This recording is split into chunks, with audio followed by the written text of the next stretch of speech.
औज़ुबिल्लाहिमिनश्शैतानिर्रजीम बिस्मिल्लाहिर्रहमानिर्रहीम। अस्सलाम वालेकुम मुअज़्ज़ज़ नाज़रीन, उम्मीद करता हूँ आप सब खैरियत से होंगे। मुअज़्ज़ज़ नाज़रीन, आज एक बार फिर हाज़िर हुई एक नई वीडियो के साथ। अगर आप मेरे चैनल पर नए हैं तो बराए करम चैनल को सब्सक्राइब करें, वीडियो को लाइक करें और आगे शेयर करें ताकि दूसरों तक पहुँच सकें।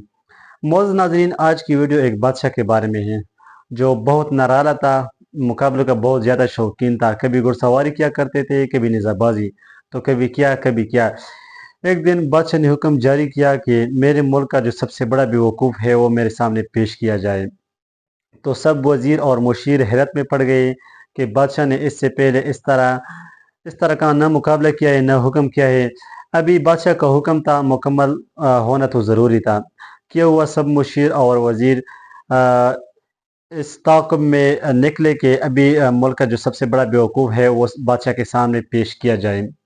तो बेवकूफ़ का मुकाबला होते रहते थे, कभी उनके बातें सुनते थे, कभी उनका काम देखा करते थे। तो क्या हुआ कि कई दिन बाद मुल्क का सबसे बड़ा बेवकूफ़ इस मुकाबले से निकाला गया, जो बादशाह के सामने पेश किया गया। बादशाह ने सब वज़ीरों और मुशीरों से कहा कि ये मेरे मुल्क का बड़ा बेवकूफ़ है, तो सब ने कहा कि जी बिल्कुल ये सबसे बड़ा बेवकूफ़ है।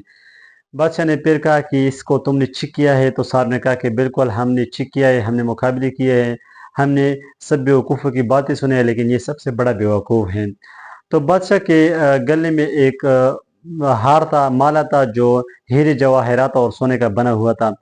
उस माला या उस हार बादशाह ने अपने गले से निकाल कर उस बेवकूफ़ के गले में डाल दिया। बेवकूफ़ बहुत खुश हुआ और खुशी-खुशी घर चला गया। कुछ दिन बाद बेवकूफ़ को पता चल गया कि बादशाह बड़ा बीमार है, तो उसने इरादा किया कि मैं बादशाह की तीमारदारी करने ज़रूर जाऊँगा। तो वो बादशाह की तीमारदारी के लिए गया। बादशाह पूछा कि कैसा आना हुआ? तो उस बेवकूफ़ ने कहा कि मुझे इल्म हुआ कि आप बीमार हैं। तो बादशाह ने कहा कि बिल्कुल मैं बीमार हूँ, बल्कि मैं करीबुल मौत हूँ। तो उस बेवकूफ़ ने कहा कि बादशाह साहब, मैं देख रहा हूँ आप जिधर जा रहे हो, यानी कब्र या आखिरत की तरफ, उधर तुमने एक बहुत बड़ा महल बनाया है। तो बादशाह हैरान हुए, उसने कहा कि मैंने कोई महल नहीं बनाया है, मैंने एक झोंपड़ी तक नहीं बनाई है।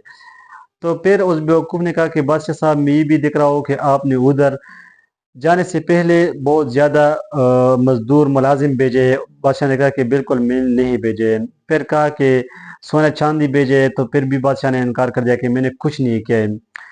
तो वो हार जो बेवकूफ़ के गले में लटकाया था, उस बेवकूफ़ ने वो हार निकाल के बादशाह के गले में लटकाया और कहा कि बादशाह साहब, आप सबसे बड़ा बेवकूफ़ हैं। तो इस पर बादशाह के सारे वज़ीर और मुशीर गुस्से में पड़ गए और उस पे हमलावर हो गए। तो बादशाह ने कहा कि हमला न करो, अभी मैं इससे पूछ रहा हूँ कि मैं किस तरह बेवकूफ़ हूँ। जब उससे पूछा गया तो उस बेवकूफ़ ने कहा कि बादशाह साहब, इतने माल दौलत आपके पास थे, ना आपने खैरत की है, ना आपने ज़कात दी है, ना कोई कोई और ऐसा नेक काम किए है जो उस दुनिया में आपके काम आ जाए। तो सबसे बड़ा बेवकूफ़ आप है, क्योंकि आपके साथ बहुत ज़्यादा दौलत है। इससे आपने ना ज़कात निकाली थी, ना खैरात निकाली थी, ना गरीबों की मदद की थी, ना कोई और ऐसा काम किया है जिस पर अल्लाह राज़ी हो जाए। दोस्तों, कहने का मतलब ये है कि अल्लाह ने हम सबको बहुत कुछ दिया है, लेकिन हम अल्लाह की राह में कुछ नहीं खर्च करते।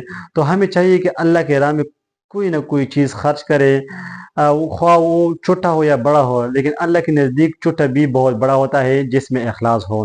दोस्तों, ये थी आज की वीडियो। उम्मीद करता हूँ वीडियो आपको पसंद आई होगी। वमा अलैना इल्लल बलाग।